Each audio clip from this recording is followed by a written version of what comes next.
Hi, everyone. My name is Liz Seaton, and I am a curator at the Mariana Kistler Beach Museum of Art at Kansas State University. Welcome to Let's Talk Art, our first in a series of monthly programs with artists and creative thinkers about a work or works in the collection. This program with Norman Akers was recorded July 9th, 2020. We started with an acknowledgement that the museum and university stand on the homeland of Native peoples, and this land was taken from them by violence and broken promises.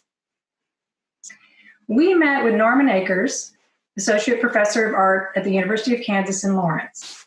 Norman is a member of the Osage Nation. He moves between studios in Lawrence, Kansas, and in Fairfax, Oklahoma. He joined us from his Oklahoma studio on July 9th. Norman talked about a print he produced in 2011 called New Company. The work is featured in one of our current exhibitions, Voices of the West. As the museum is closed because of the pandemic, we've made this exhibition available virtually on our website at www.beach.k-state.edu, and that is in the exhibitions area of the website. So we'll go to the recorded program and hope you enjoy. Hello. Liz, thank you for the introduction. And, this afternoon, I want to kind of share with you some of my thoughts on this New Company painting print. Over the years, I've fluctuated between painting and printmaking. And about 12 years ago, I kind of returned to printmaking really as a means of generating images that would be sort of used for paintings. And what happened, as with many cases, is that it took over. The prints simply became, finished pieces of their own. And New Company is kind of in the middle of that process. One of the things I deal with when I work with prints is I try to think about creating layers and depth. Graphics, prints tend to be kind of flat. I always think of them as being graphic. But as a painter, what I find is that I'm really interested in space, and communicating that space. So this notion of layering has always been important to me. In particular with the New Company print, what you see is a number of things. Number of images, the flying saucers with the presidents in them. You see the map in the background that's kind of distorted, and also the image of this Lakota native figure, on the left-hand side. And what I'd like to kind of share with you is a little bit of the history of kind of each of those components. Several years back when I started these prints, I kind of moved away from traditional drawing and began to start to work with a digital camera and Photoshop. And I had an old plastic globe that I deflated. And the minute I deflated it, I started kind of folding it up and pushing it around. And I was watching these borders and boundaries distort. And all of a sudden, I started beginning to kind of think about this notion of how those borders and boundaries, came to be, and particularly in the Americas, it's a result of a long history of colonialism. And that act of moving things around kind of helped me kind of redefine the place that I was working in a sense. One of the other images in there that you see is, of course, this sort of Lakota-like figure on the left-hand side. And that image came from an old Webster's dictionary. And it was actually the illustration for the word tom-tom. And that kind of irritated me a little bit, because I don't think of Native people as referring to the drum as tom-tom. But as I said, it ended up in my work. Also, what you see too is these flying saucers, and there's a tongue-in-cheek element where they're sort of floating around in this space. And then this old German woodcut New company really is kind of about, this whole issue of arrival and colonialism and immigration and migration and all of these sort of elements, that I think we're dealing with, today. And one of the things that I've found is that my works are political, but also I don't think of myself as a political activist. I try to communicate things that concern me, and these issues are things that do concern me. That whole notion of who is an immigrant, from a Native perspective, everybody's came to this place, and, from a human element, you realize that the reason why people immigrate is they simply want to make a better life for their family. And that's just as I said, kind of a reality, and part of that, in a tongue-in-cheek way, I sort of utilized these, or put these flying saucers in with these historical figures from U.S. currency, and again, they're floating around to, trying to find a place to land. Maybe we can move to that other print of the woodcut real quick, and I'll talk a little bit about it because it's a little bit obscured, in the new company print. One of the things particularly about this print that struck me was it was supposed to be the first ethnographically correct image of people from the New World. And when I looked at it, it just seemed really strange. In part, when you look at the composition, it's a very Western composition, for the most part. You see, this sort of chief figure. You see these two other figures to the right of him that are sort of consoling each other. And of course, you see the mother, the child, and you see this sort of couple that's sort of in kind of almost in a lustful act. And also you see cannibalism. And yet, when I look at this image, the framework is very European. It's not indigenous. But in this, what we see is kind of all the stereotypes and sort of the negative aspects of Native culture. And of course, when we're talking about arrival, the two ships, are there on the horizon. And basically, they're marking that point in time, when the Americas changed, with the coming of the Europeans. And as I said, this particular print, really kind of caught my attention, and I've sort of utilized it quite a bit in a good number of my works. Printmaking, as I said, for me, really, as I said, is about generating ideas, and as an artist, I'm trying to create situations where we can have conversations about pieces, and as I said, this is just one of those works. The process that I go about to create these prints, as I mentioned a little bit earlier, I've moved from traditional drawing to sort of working with digital images, and collage has always been important to me because that act of cutting up images and sort of taking them and moving them around, is really very much about trying to find place. That act, and you may even move to the next slide. I tend to be very obsessive. I buy a box of X-Acto blades and I just start to print out images and I cut things out and I put them out on a table. And I begin to move them around, and I move them around in a way that I'm trying to find a good composition. Also, with the introduction of the maps, and when I'm starting to move these elements of whether they're elk, whether they're flying saucers, whether they're birds, or what other sort of components that I'm working with, it's always really about trying to sort of find a place, for them.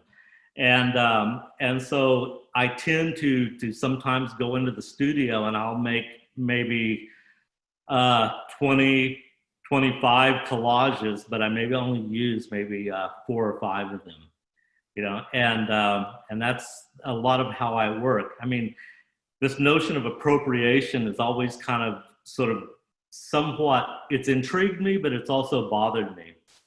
A lot of times, when I'm working, I'll take an image and then I'll actually kind of rework it till I get to a point that I feel like I have a certain sort of ownership, of the image, before I sort of put it in the collage or in the piece.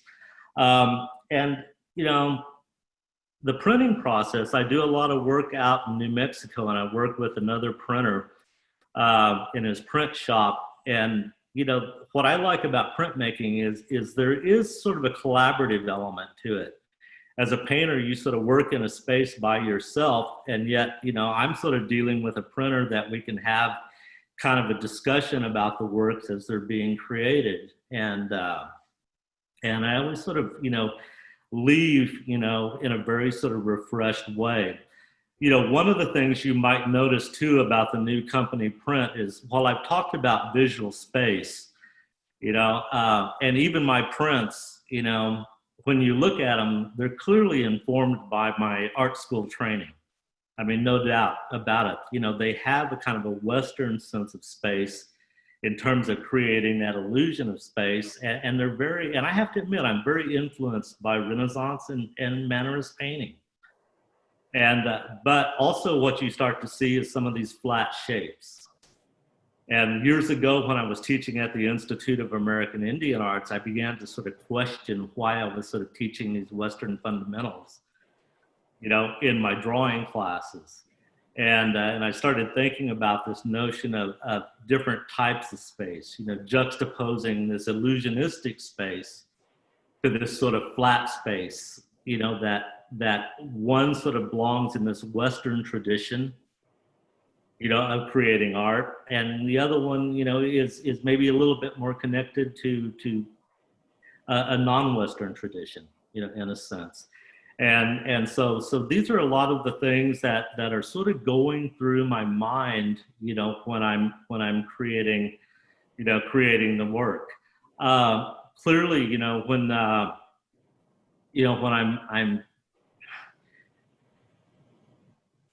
I'm making these, as I said, I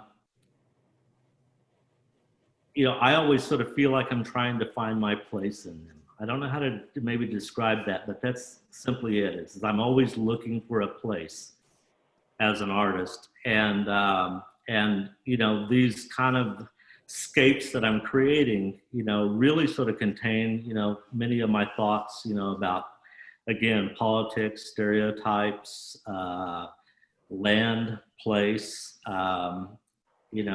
humor, seriousness, and these are, again, certain things that I begin to explore, with the work, and that's just a bit about the pieces that I'm doing. Norman? Yes. Can I ask a couple questions from you? Yes, please. So one of our educators works with children here, and they often, when she's looking at this work in the exhibition, they ask, what is that funny looking thing in the upper right hand corner? And also, why are there birds in his art? What do the birds mean? I can tell you something about the birds. Most of the imagery that I use, John, do you think we could look at the image again? Comes from, as I said, there's always these stories behind them. I always feel like, I'm partly a storyteller. When I was a child, I used to just watch birds all the time. And what amazed me about birds is that they could operate in a space that I couldn't. I was sort of grounded by gravity. And watching them fly around just amazed me. And yet, when I started thinking more and more about these birds, is that they migrate. A good example is like the scissor-tail flycatcher. It comes up from Central America. It comes up to Oklahoma. in the summer, and then it goes back. And that migration, that's connected to birds has always been important to me, because as an artist and as an Osage tribal member, the reality is I have to work away from home. I'm lucky right now I'm back in Fairfax, but that notion of going back and forth, I tend to go back for certain things at home, each summer and spring. And so those birds are sort of there, in part for that reason. That flat shape, that kind of pink bulb-like shape, it's, we're seeing the silhouette of it. And of course, you can kind of see through it because it's transparent, but the silhouette and the image really fascinated me. I tend to, in some of my other works, I tend to utilize seeds, and I always think about that notion of growth or something growing again, and so that bulb particularly kind of visually interested me because of those kind of roots that are sort of hanging down, and those little openings on the side. But also I have to say, on another level, and I'm going to speak about just a formal level, they're simply there also to help the composition. When I'm working on the prints, I start off with a Xerox image. We do a gum arabic transfer on a Bristol board, and then I proceed to cut out that Bristol board and do reduction printing, and to get these sort of elements in the print. The last thing I usually do is drop stencils that I've hand cut, to finish the composition. So on another level, as I said, they're clearly also a device to create to establish the composition. So it's a collaborative process, and you were working with, in the case of this print. Yes, I guess I can say this. I work with a fellow named Mitchell Marty out in New Mexico, and he has a small press outside of town, and we've worked together for about 12 years, and it's just such a good situation. We're very compatible. I always like the fact that sometimes he'll look at me and give me that look and says, well, we can't do that, and I said, I think we can. And we have that banter back and forth, which is so nice, for the creative process. And also the other thing too is that when I go into a print shop to make prints, I'm not expecting everything to be perfect. Sometimes we have things that just simply go south on us. And I tend not to throw things away. If something becomes a problem, then it means it has to be fixed. There have been some prints in the past. What I've done is I've actually worked on them for about 3 or 4 different printing sessions over a period of about 1.5 years. And we've ran them through the press maybe 6 or 7 times and reevaluated them and reworked them. And in fact, I think the Beach Museum actually has one of those prints that we spent about 1.5 years on in your collection. And believe me, it went through many different changes. Well, that's good to know. I wanted to share a question Yes. from Andrea about whether the pandemic has changed your work. The pandemic has kept me out of the print studio because I had been doing prints for all through the fall. And I was actually getting ready to go. I think the last time I was out in New Mexico working was the day before Christmas, that week before Christmas. And then I was scheduled to go back out in March. And so everything kind of went to a stop there. The paintings that I'm working on in my studio definitely have been impacted by the pandemic. One of the things that I've sort of found is that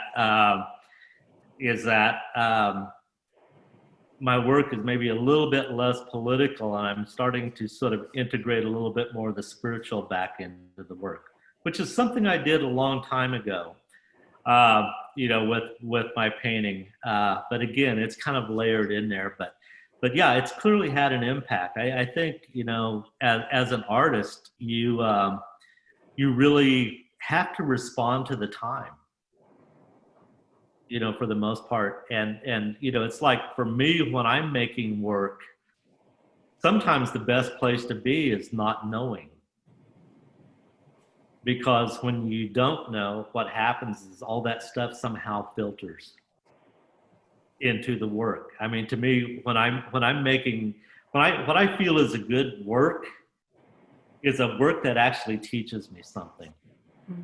As I said, I'm not a political activist. I don't want to scream and yell at someone, but I want to have a conversation. And as an artist, I try to create conversations with my work where it teaches me something. It gives me something back.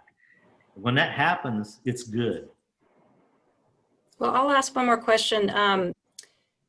If we can go back to the print. Yes. Could you talk more about the choice you made to include certain figures in American history? There's a lot of discussion about those we consider heroes in this country right now. And so I'd ask for more comment from you about that. That particular selection of historic figures came from U.S. currency. And part of it is that, as I'd mentioned a little bit earlier about this notion of people sort of immigrating, they immigrate simply because they want to make a better life for their family. And it's really about economics, and it's about jobs. And when you think about the history of it, you realize that people immigrated from Ireland, Germany, Europe. They came, for that same reason. They were wanting to make a better life, for their family. And I mean, we're dealing with that issue today, clearly, and it's a hot topic, and there's no doubt about it. But I think sometimes, we as Americans forget that there's generations of people that came to America for the same reason that people are trying to come today. And, I particularly use those images, because of that. Yes. Well, thank you, Norman. I think our time is almost up. I wanted to encourage everyone to provide feedback about the program in the chat box, which will stay up for a while, a few more minutes. I want to thank John Murray and Jen Harlan for their assistance. I want to thank you again, Norman, for sharing your time with us. Yes. Work in our collection, which now we have more insight into. And I just will say, take care, everyone. Be safe.